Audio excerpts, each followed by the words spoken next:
Call it a match made in the heavens, a power deal being forged in the skies. Delta Airlines has chosen LEO, Amazon's low Earth orbit satellite network, to power a new era of in-flight entertainment and connectivity for passengers.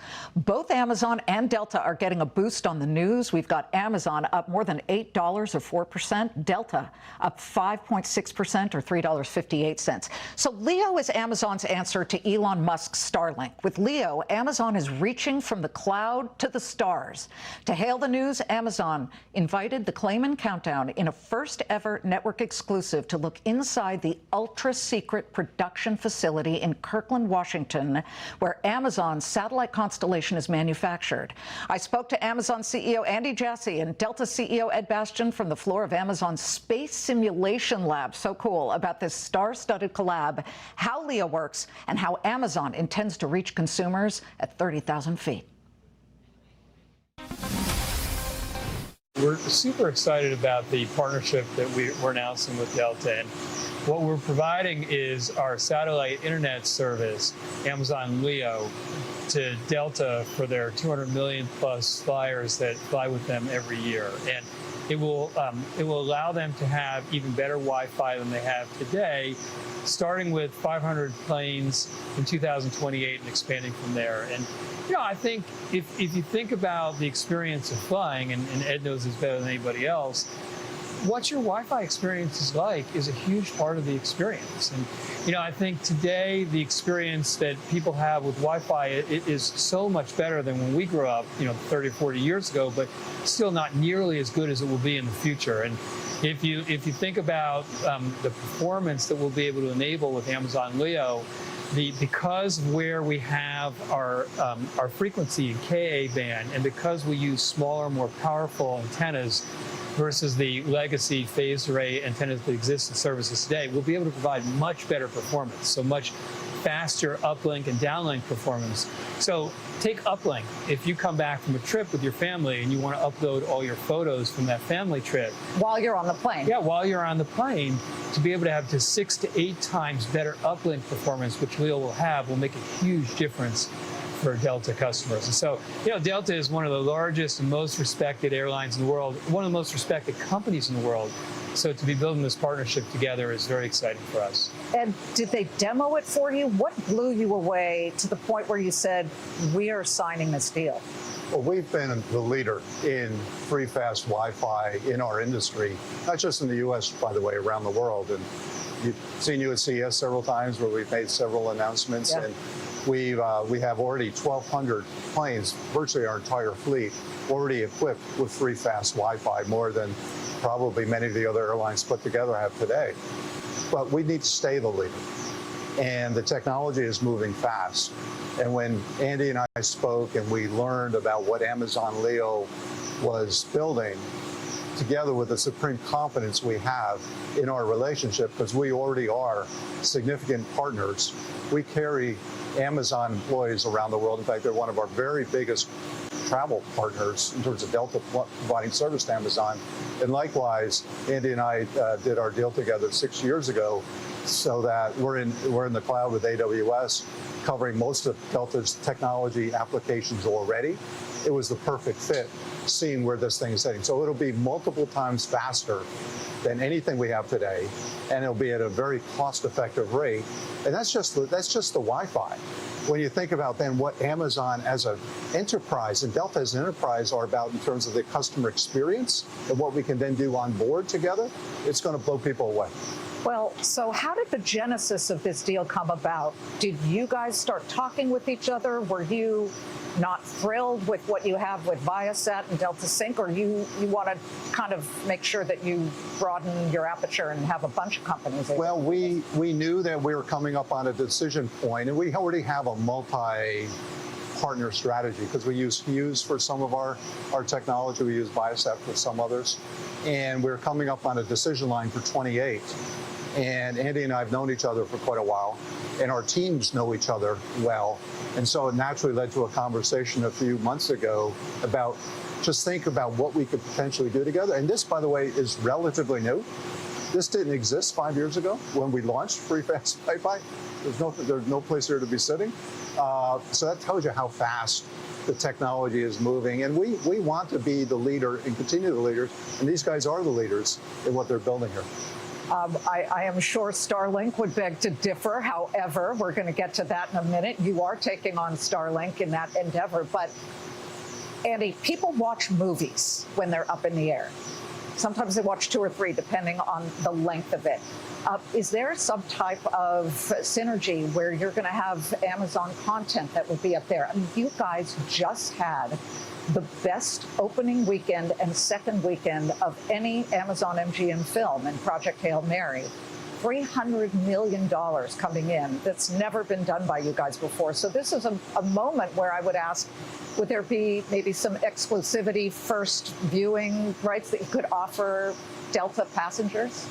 Well, first of all, if you haven't seen Project Hail Mary, you should see it. It's one of the best movies I've seen in a very long time, and we're incredibly appreciative of what the team has built there, and the experience is amazing. But I think, Ed said it earlier, which is really the first step to being able to have really game-changing experiences with Wi-Fi and on a flight is to have the right Wi-Fi, the right performance. It enables everything else. And then one of the things that we're continuing to talk about and that we plan to work on together is to use that foundation of Amazon Leo to build experiences around what's possible on video, what's possible on music, what's possible, you can imagine, audio and reading and things you might do professionally and work-wise. So we have a lot of plans to leverage the capabilities that both of our companies offer respectively and make an incredible experience for Delta customers. Which, if I could interrupt, Starlink doesn't have. So that's why I was saying this experience is going to be much better than anyone else can provide. Well, Starlink does have partnerships, I think, with about 21 airlines out there, and they're doing stuff. They have a bit of a head start. But, people are wondering, what can I do up there? And that's why I brought up the movies. But, Ed, the value of this deal financially, what is it? It is going to enable us to provide money. I'm talking money. I'm not going to tell you money. Substantially better experience for customers in terms of speeds, 2, 3, 4x what they're used to on Delta today. We also had a competitive situation, so we understand what the Starlink, and I think these numbers are going to be very competitive against Starlink, and the cost will be substantially less than what we're paying today. Substantially less. Okay, but it is an increased cost. So the question becomes, will you pass that on? Substantially less than what we're paying today. Than what you're paying today. Already. So you will Yes. maybe cut the price of tickets for flyers? We'll be able to do a lot for our customers. Yes. A lot for the customers. Let's talk about the scale of what you want to do, Andy. You already have 200 satellites up there as part of the constellation that you want to get in the sky with LEO. Low Earth orbit satellites, about 3,200 of them. Not a cheap endeavor here. According to an SEC filing, Amazon's already spent $10 billion to build up this operation. Your CFO said Amazon will spend about $1 billion this year, and that there will be billions more that Amazon's committed to. What kind of numbers are we talking about in terms of total investment for LEO? Well, what's interesting right now is that we're in a time of some of the largest inflections in the history of our lifetimes. And if you're able and willing to spend capital on some of these customer experiences, you have an opportunity to not only change what's possible for customers, as we've been talking about, but also build, I think, really successful businesses. And so the nature of something like LEO is that it's very capital intensive in general and upfront. And so the first couple of years, you see all of that capital expense, but medium to long term, it has similar characteristics to what AWS has, where it has very attractive free cash flow and return on invested capital characteristics. And so we're going to invest whatever is required to build an amazing low Earth orbit satellite constellation that has incredible performance at low cost. And then, another important thing that you get, apart from better performance than what's out there and lower prices, is for enterprises and governments, they very much want to take their data and move it back and forth between LEO and the cloud to do storage, to do analytics, to do AI. And so the fact that Leo is integrated with the world's leading cloud computing platform in AWS, and it seamlessly connects, is also quite attractive. So those pieces, I think, are going to be very unusual opportunities for customers. And while it's capital intensive up front, it's going to be, I think, a very good ROIC for our business moving forward. When you say capital intensive, all I have to do is look at these gigantic liquid hydrogen tanks, and there are 1, 2, 3, 4, 5, 6 of them. This is where you test the satellites to ensure that they can hold up in space to the extreme temperatures, which are unbelievable. And they're going 17,000 miles an hour around the Earth. And that's got to be a huge endeavor. When you look at that, you're in, you're ready. You're really ready to forge ahead with this. Yeah, I mean, we're not doing this on a lark. I mean, we've been working on this for 7 years.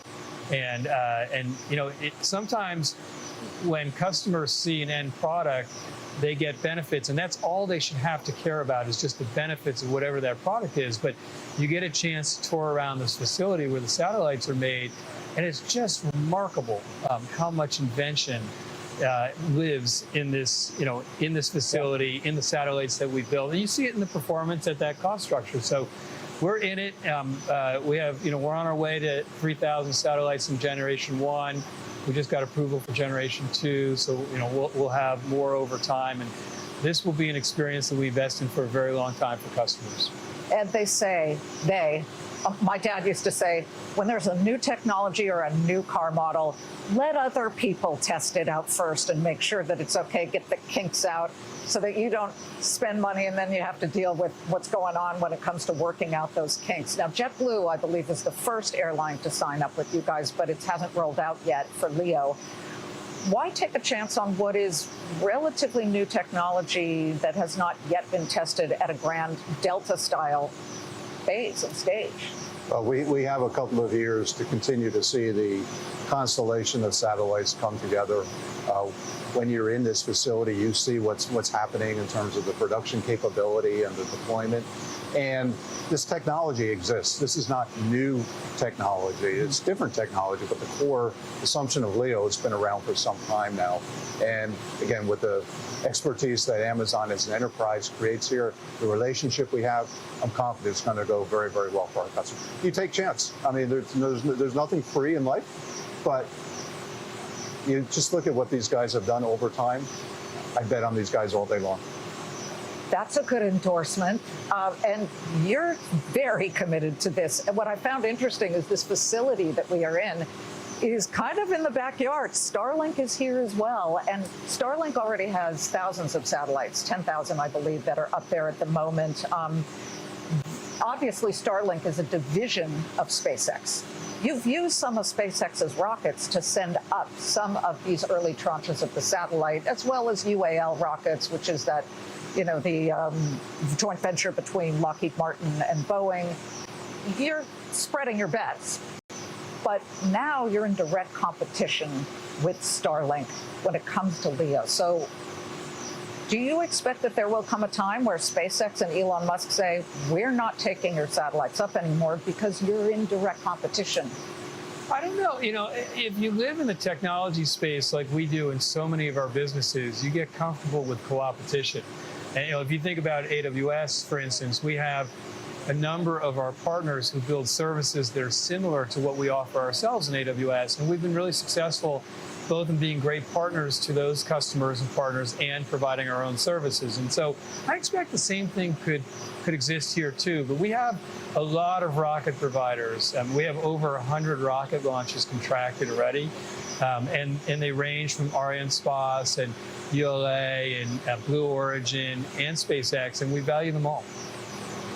The plan to implement these, Ed, is by 2028, 500 jets. Eventually, do you want the whole fleet on Leo? Well, we'll see how the first 500 go. That'll be about half our fleet, and assuming things go well, that's going to continue to push our other partners to be competitive with Amazon Leo, and we'll see what happens. While Bastion focuses on air travelers, nobody has a better pulse on the consumer than Andy Jassy. We're going to ask the Amazon CEO how the consumer is holding up since the war began. And is Amazon planning on making a phone, taking another run at making hardware? Find out what Andy Jassy says in part 2 of my exclusive interview.